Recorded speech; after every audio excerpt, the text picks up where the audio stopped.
shit, you know what I'm saying? Like, just some social shit for everyone, you know what I'm saying? Like, I made this be myself, so hit me.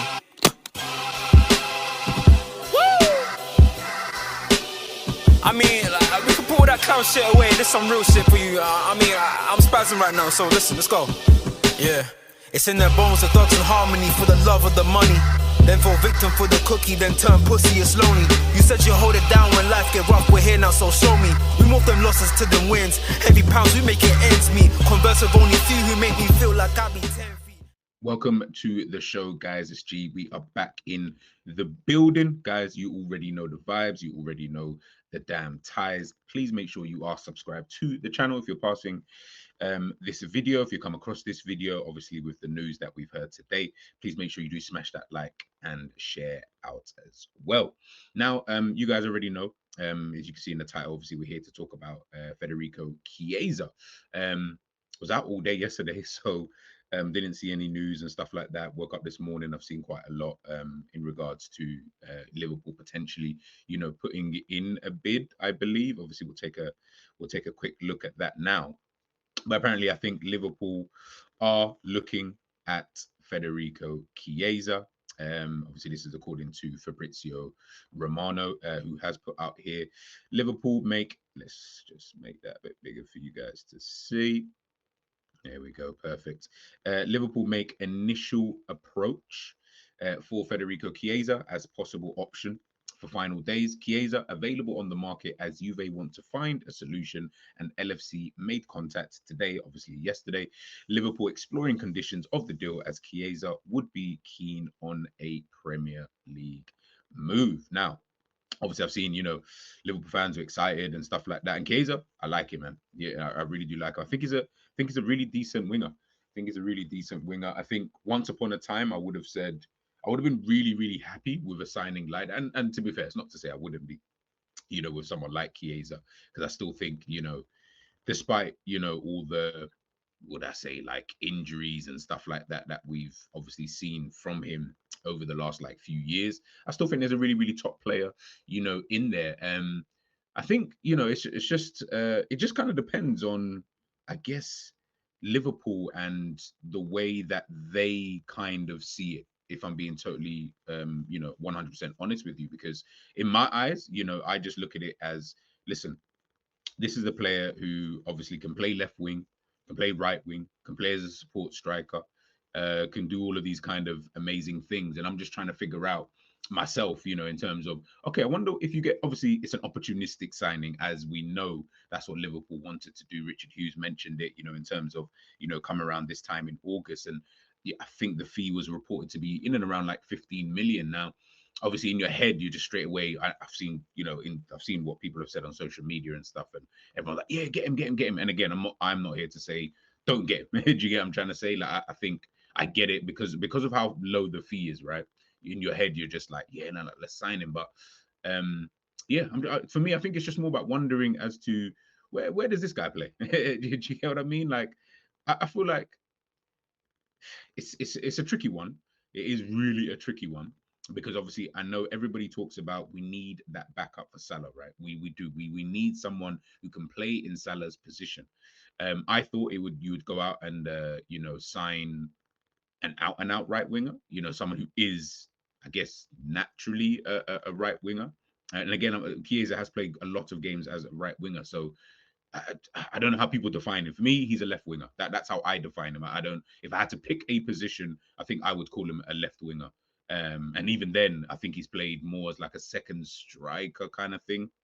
When we're looking at it on the face of it, if we take a look quickly just at his injury history, because I know that's the first thing that everybody, of course, always talks about. So yeah, you guys can kind of see in terms of the types of injuries that he's had. An unknown injury, knee problems, unknown muscular problems. So when we're looking at the 23-24 season, when we're looking at it, he missed in terms of games, so for both Italy and Juventus, 2, 4, 6, 7, 9. He missed only 11 games last season. That's okay. I don't have I don't really have too much of a problem with it. It's so to speak, I'd rather you didn't miss 11 games through injury, but fair enough. If you missed 11 games, no problem. The 22-23 season, so we started from there.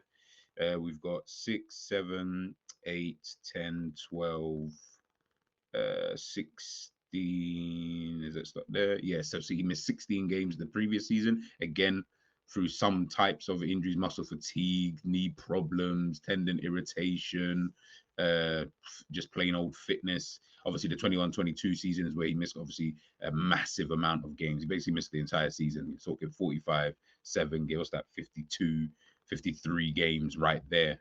And there's even a second page. Um, yeah, he basically missed the whole of that season with just a bag of injuries. So, yeah, I don't know. Like, it's so weird. Honestly, it's so weird. When I'm looking at that, yeah, I'm just like, yeah, like I, I like Chiesa. I really, really do like Chiesa. I don't have a problem with the player himself.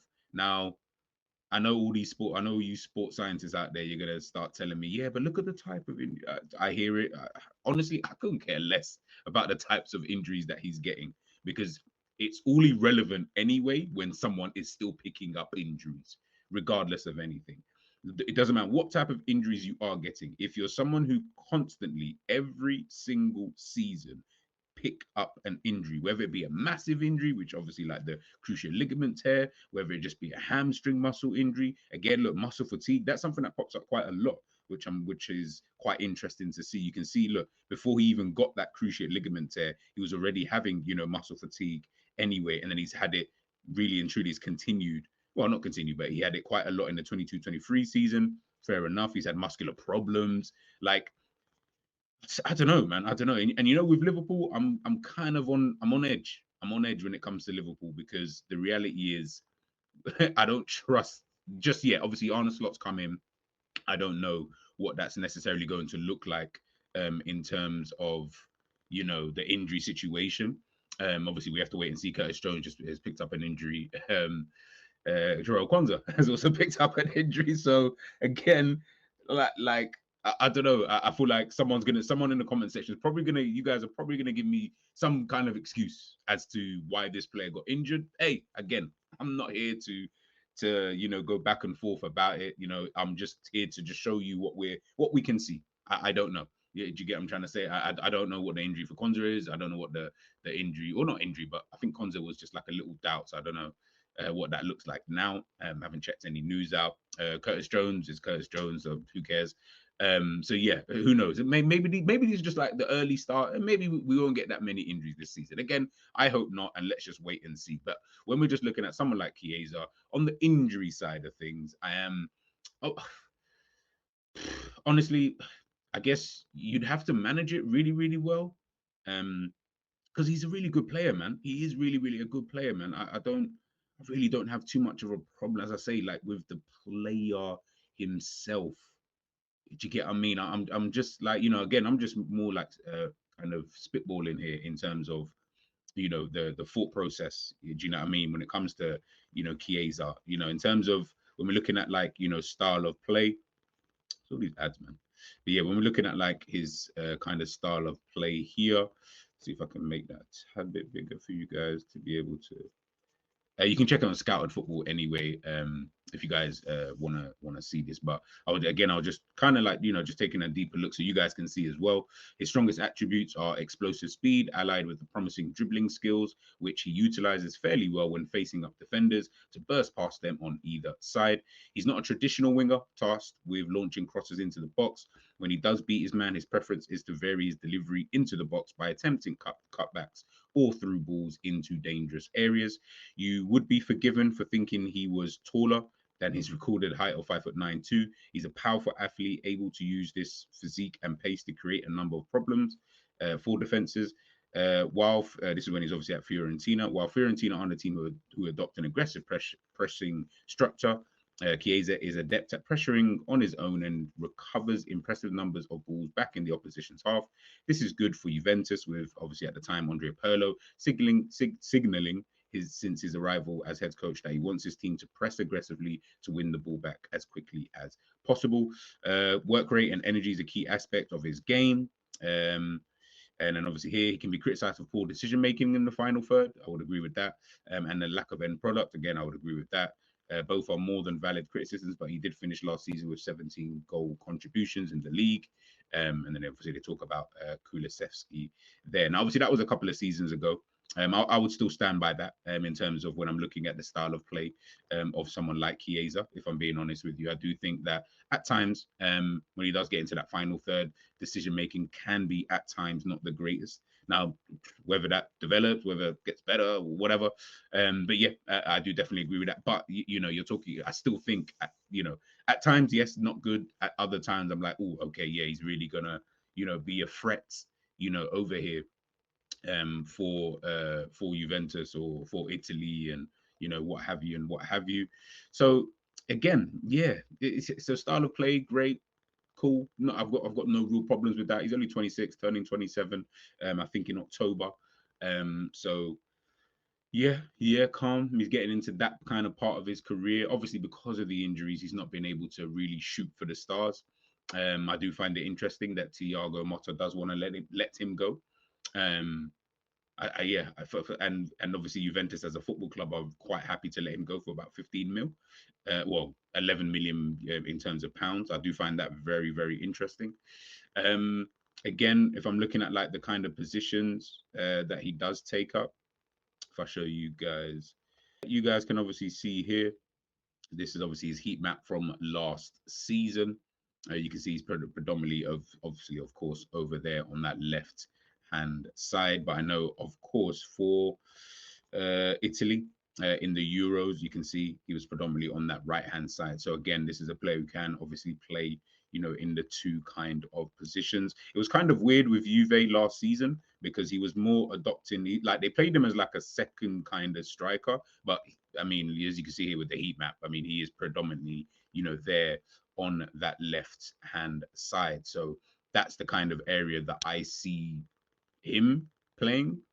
Whether that's just because last season they felt that they had better options over there on the right hand side. Again, that's obviously down to Allegri. He's not there anymore.